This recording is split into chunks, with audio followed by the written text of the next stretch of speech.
Good morning and welcome to you again once more to Sacred Heart Kilburn here in London. On the 18th of January, when we begin a week of prayer for church unity until the 25th of the week. We're asked to consider our relationships with our fellow Christians and church communities within our local area.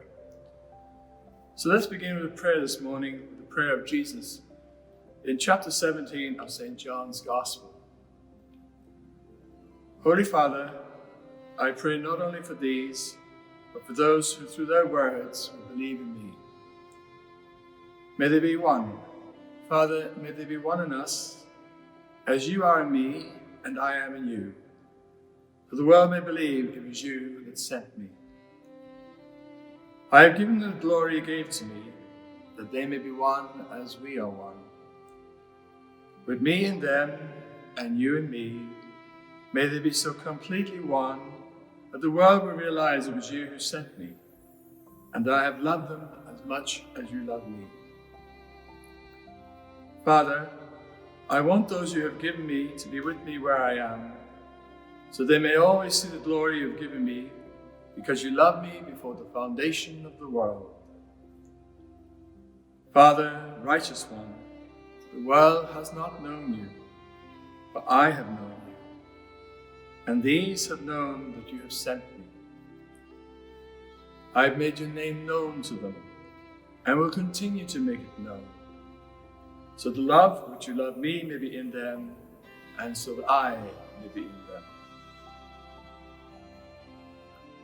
This is the word of the Lord. This is a reflection of the unity which exists between the Father, the Son, and the Spirit, which he wanted for his disciples and the apostles of his disciples. Thus, Jesus is praying for us also, his disciples today, and praying for that love and unity amongst us as well. That we believe that God sent Jesus out of love for us, and that Jesus wants us to love the Father as much as he loves the Father. Jesus knew the Father's love intimately, and he acknowledges that the disciples have come to know his love for his Father. And it was the Father who sent Jesus into the world out of love for us, his creation. So that love of Jesus residing in us, which is the core of the Godhead, a God who loves each and every one of us, is residing in each person on this earth. Thus, each of us as his disciples today, I ask for the Lord to continue to build this unity of love between ourselves and our fellow Christian brothers and sisters, wherever they may live. This week of prayer, which each of us can play a part to building up the unity which the Lord prayed. Each of us possibly knows who is not of the same Christian faith as ourselves. In fact, many families in this part of the world have mixed Christians in their families.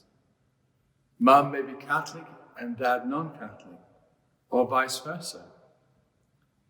In my extended family, there are many such situations, but I know that we don't really touch on the subject.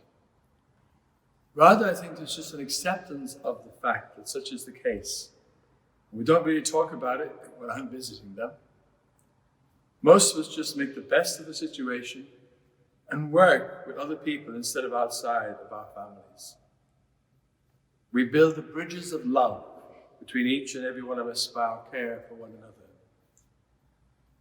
Our Holy Father, Pope Francis, speaks very movingly of how each of us can build these bridges of unity and love by very simple gestures of walking together, praying together, and working together.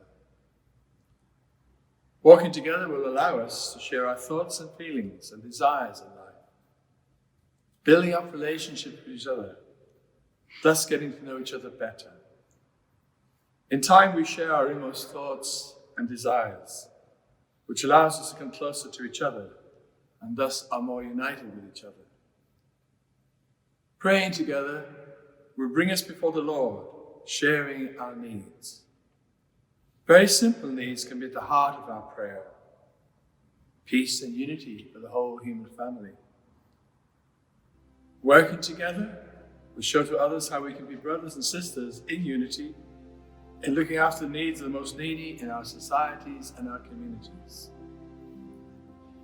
Here in the parish of Sacred Heart, Kilburn, we've been working over the years with the local Anglican Church, St. Mary and St. James, sharing reflective evenings during the Advent and Lenten seasons in our respective churches. We've also had talks based on 2 documents of creation, Saying Yes to Life by Ruth Valello, which is based on the talks of the Archbishop of Canterbury in his Lenten book of 2020, and Laudato Si, the Apostolic Exhortation of Pope Francis, produced in 2016. For we all share the life of the planet Earth and are responsible for its care and protection and handing it on to the next generation. It's a project that we can share together regardless of our Christian upbringing.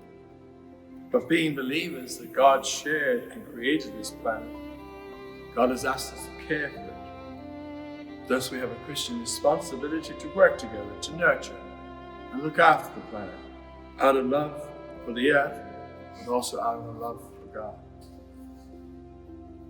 I would like to end our prayer session on a prayer I found based in St. Paul's second letter to the Corinthians.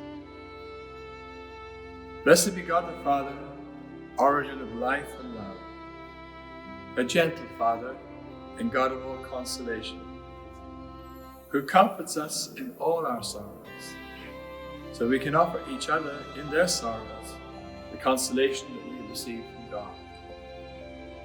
Blessed be Jesus Christ, God in human form, one of us, who knew the satisfaction of a day's hard work, who knew the joy of sunrise over the lake, breakfast with his friends, the pain of betrayal, the fear of the mob, Redeemer, Teacher, Friend.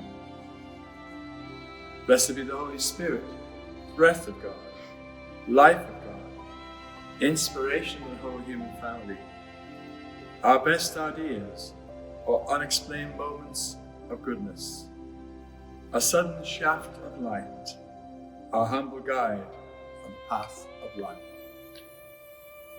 Thank you and take care.